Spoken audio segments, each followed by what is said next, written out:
Bonjour et bienvenue sur le journal d'une conteuse. Je m'appelle Angélique et je serai votre hôte pour ce voyage au pays des livres. Retrouvez-moi chaque semaine pour un nouvel épisode autour de mes lectures et de mes coups de cœur.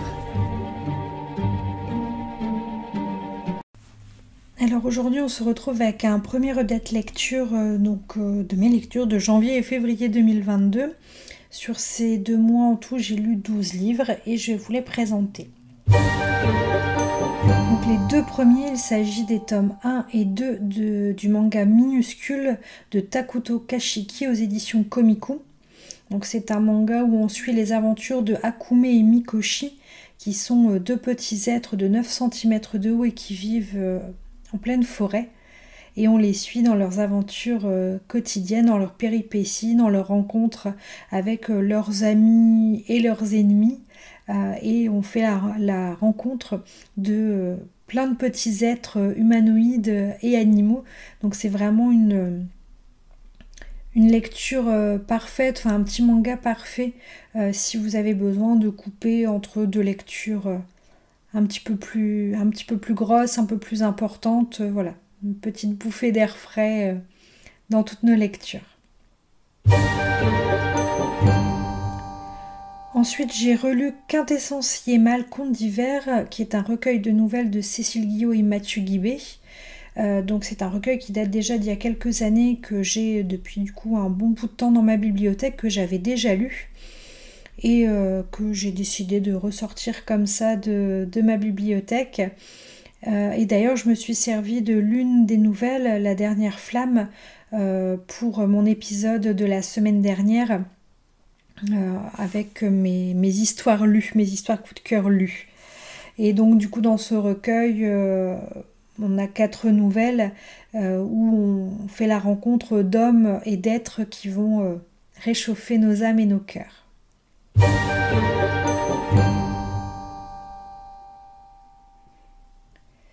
Ensuite, j'ai lu La charmante librairie des jours heureux de Jenny Colgan aux éditions Pocket. Donc c'est l'histoire de Nina, qui est une timide bibliothécaire de quartier et qui, suite à des restructurations sur son lieu de travail, va devoir choisir entre guillemets, perdre son âme en travaillant pour la nouvelle zone multimédia ou prendre un nouveau départ. Et elle fera le choix du coup de prendre un nouveau départ et de partir loin de sa petite vie tranquille au cœur des Highlands en compagnie d'un vieux van.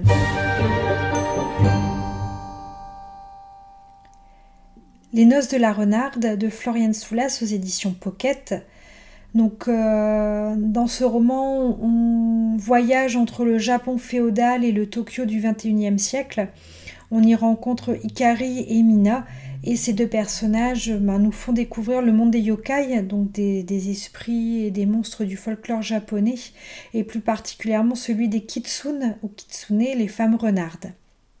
Donc c'est vraiment un roman qui oscille entre tradition et modernité et qui nous amène à nous poser des questions sur notre propre lien à la fois avec la nature, avec notre spiritualité, avec nos traditions, avec les croyances de nos ancêtres. Et ça, je pense que c'est intemporel et surtout... quelle que soit notre culture et nos lieux de vie. C'est-à-dire que là, le roman se déroule au Japon, donc forcément avec un folklore qui est bien spécifique au Japon, mais je pense que même nous, en Europe et plus particulièrement en France, on est en recherche de nos racines, et c'est peut-être justement cette perte plutôt de lien avec la nature et avec notre spiritualité qui est peut-être à revoir et à réfléchir.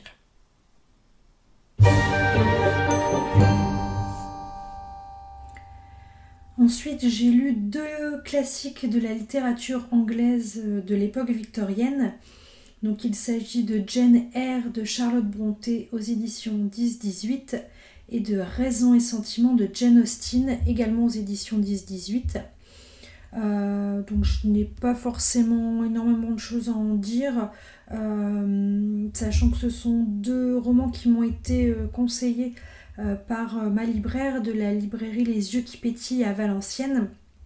En fait, je suis arrivée un jour en librairie, l'envie m'avait prise comme ça de lire des livres qui se déroulaient pendant l'époque victorienne. Et quand je lui ai dit que je n'avais encore jamais lu de classiques de l'époque, elle m'a conseillé ces deux auteurs et ces deux livres-là. Donc du coup, voilà, je l'en remercie d'ailleurs. Et ça a été de belles découvertes, même si ce n'est pas... voilà le genre de livre que j'aime et que je lis habituellement, mais en tout cas sont été de belles découvertes et de belles premières rencontres avec la littérature victorienne.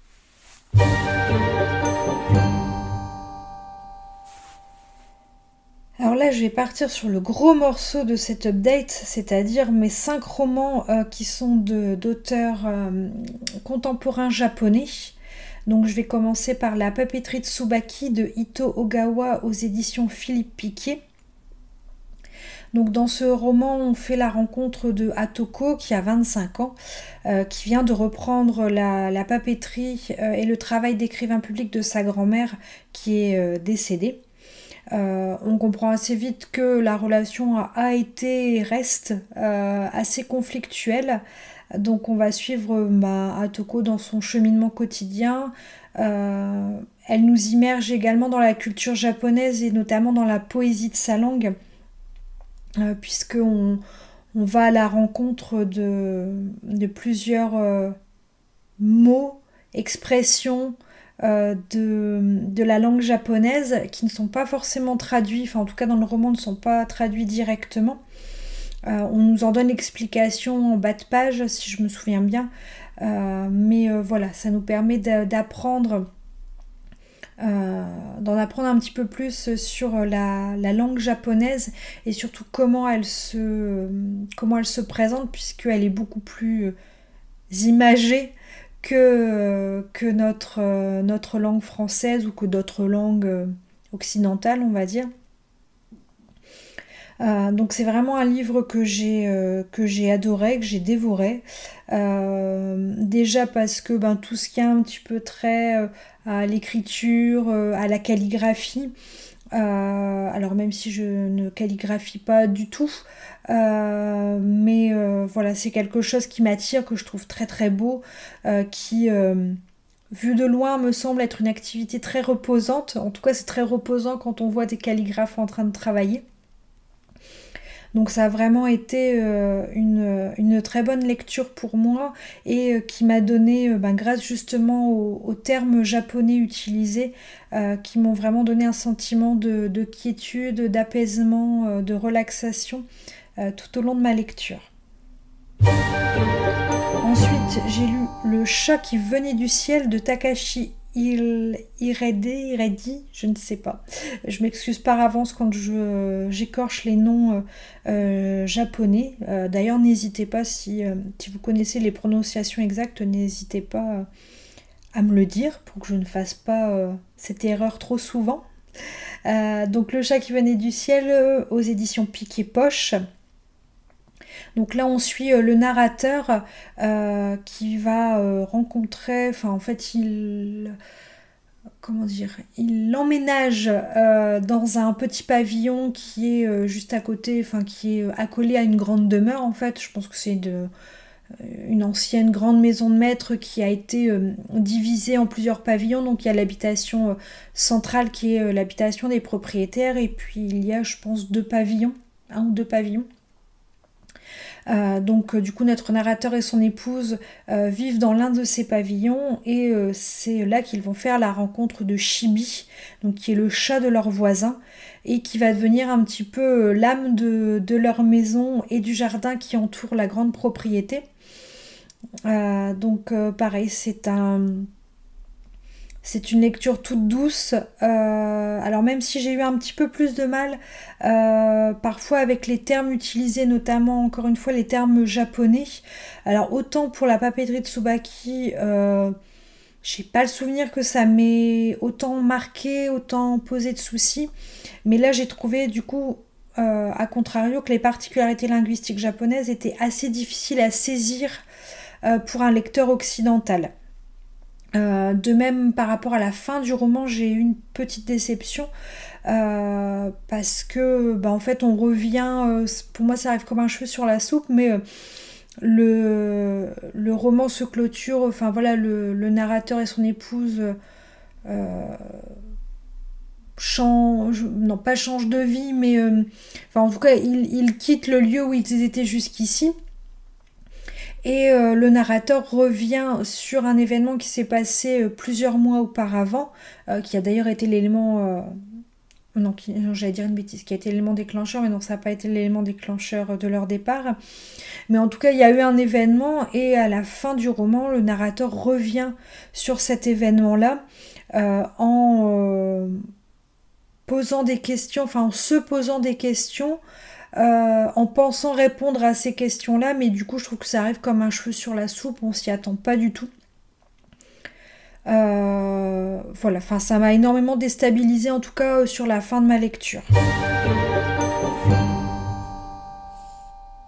Ensuite j'ai lu Le ruban de Ito Ogawa aux éditions Pic et Poche. Le ruban, c'est l'histoire d'un oiseau qui va nous entraîner à la découverte de ses nombreuses vies au gré de ses rencontres et des différents maîtres qu'il va avoir.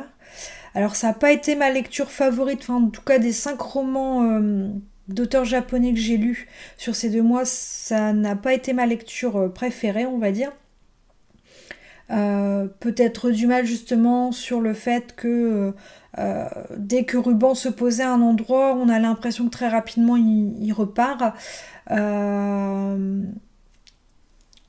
Voilà, mais ça reste quand même une bonne lecture pour moi, c'est pas un coup de cœur, mais ça a été une bonne lecture pour moi et c'est vrai que en suivant les aventures de Ruban, on passe un petit peu par toutes les émotions du rire aux larmes et de la joie au deuil.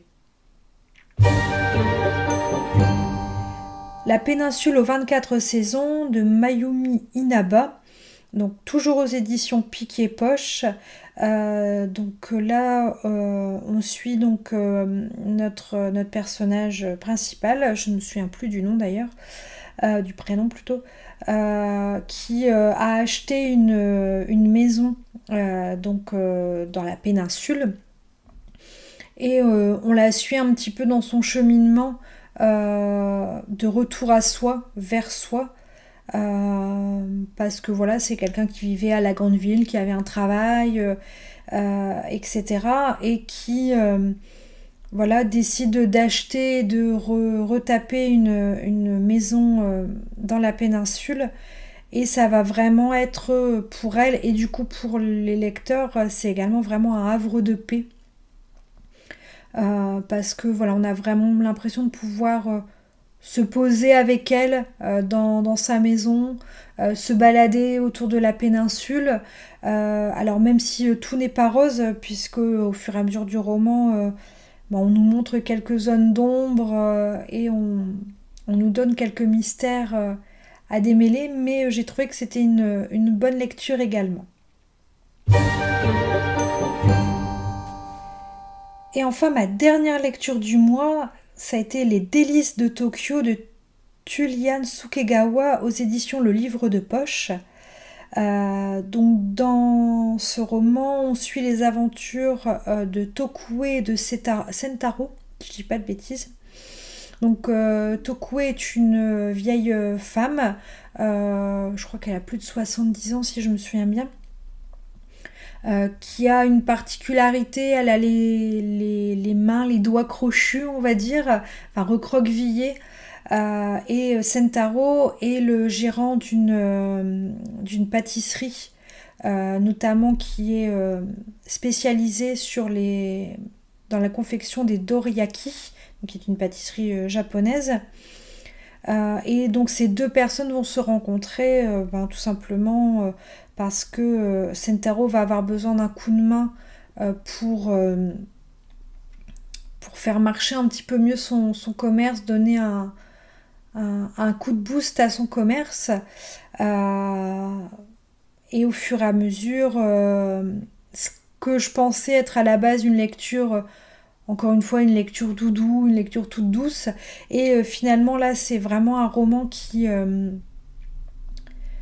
nous parle de thèmes forts et de thèmes importants, puisque on va y parler de préjugés, de discrimination, à la fois liés à l'âge, liés à la maladie, liés au passé de l'un des personnages. Donc ça nous amène vraiment à nous poser des questions aussi parfois sur nos propres préjugés, pardon. Donc ça a vraiment été une lecture très très intéressante où la résilience est vraiment au cœur du roman. Et puis moi j'ai vraiment eu un coup de cœur pour le personnage de Tokue et de son expression de être à l'écoute des autres, de la nature qui nous entoure. C'est le fil rouge de toute façon du roman finalement. Et à un moment, Tokue nous définit ce qu'elle entend par être à l'écoute. Et pour elle, c'est la sensibilité qui attribue la parole à toute chose. Et c'est vrai que ça me fait penser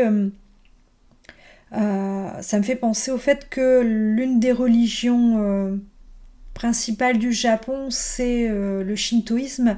Et le shintoïsme, ils sont animistes. Donc on en revient un petit peu à ça, cette sensibilité qui attribue la parole à toute chose. Fait que en effet un être humain, un animal, mais aussi les objets, les lieux, les plantes, tout a une vie et sa parole en lui, enfin une parole qui lui est propre. Donc c'est vraiment un roman très intéressant. Passé le premier abord, les premières pages, les premiers chapitres, on s'attend à quelque chose de tout calme, tout doux. On peut même se demander à la limite, alors le roman est très court, mais on peut se poser quand même la question au départ de où ça va aller. On a l'impression qu'il n'y aura pas forcément grand chose, pas beaucoup de rebondissements, pas beaucoup d'événements. Et au final, on part vraiment sur une lecture très intéressante et avec une vraie leçon à en tirer derrière.